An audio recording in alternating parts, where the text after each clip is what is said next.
যখন এখানে আসি এবং এই বইগুলোর দিকে তাকাই আর যখন অতীতের দিকে ফিরে যাই, তখন আমরা বুঝতে পারি যে ইতিহাস কখনোই কোনো অপরিবর্তনীয় বিষয় নয়। এটি মানুষের ইচ্ছা শক্তির দ্বারাই পরিবর্তিত হয়। এখন আমাদের নিজেদের ভাগ্য এবং ইতিহাস আবারও নতুন করে লেখার সুযোগ নিয়ে এসেছে গণভোট 2026। সবার মনে একটা প্রশ্ন, গণভোটটা আসলে কি? গণভোটটা হলো আসলে একটা ভবিষ্যৎ বাংলাদেশের ম্যাপ। ভবিষ্যৎ বাংলাদেশ থেকে আপনি কি চান আর কি চান না একজন নাগরিক হিসেবে, তার একটা খতিয়ান। আপনি কি এমন একটি বাংলাদেশ দেখতে চান যেখানে কেউ চাইলে 10 বছর বেশি প্রধানমন্ত্রী থাকতে পারবে না? এমন বাংলাদেশ যেখানে সরকার চাইলেই বিরোধী দলের সম্মতি ছাড়া জরুরি অবস্থা জারি করতে পারবে না, চাইলেই জরুরি অবস্থার সময়ে নাগরিকের বেঁচে থাকার অধিকার কেড়ে নিতে পারবে না, চাইলেই এক্সট্রা জুডিশিয়াল কিলিং করতে পারবে না? আপনি কি চান সংসদে একটি উচ্চকক্ষ থাকুক?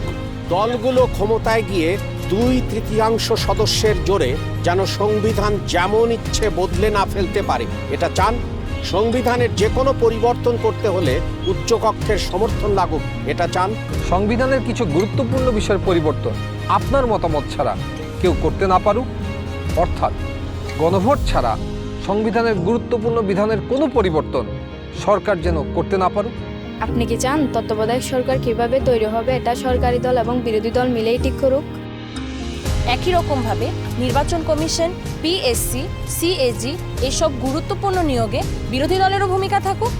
আপনি কি চান সংসদে নারীদের প্রতিনিধিত্ব বাড়ুক?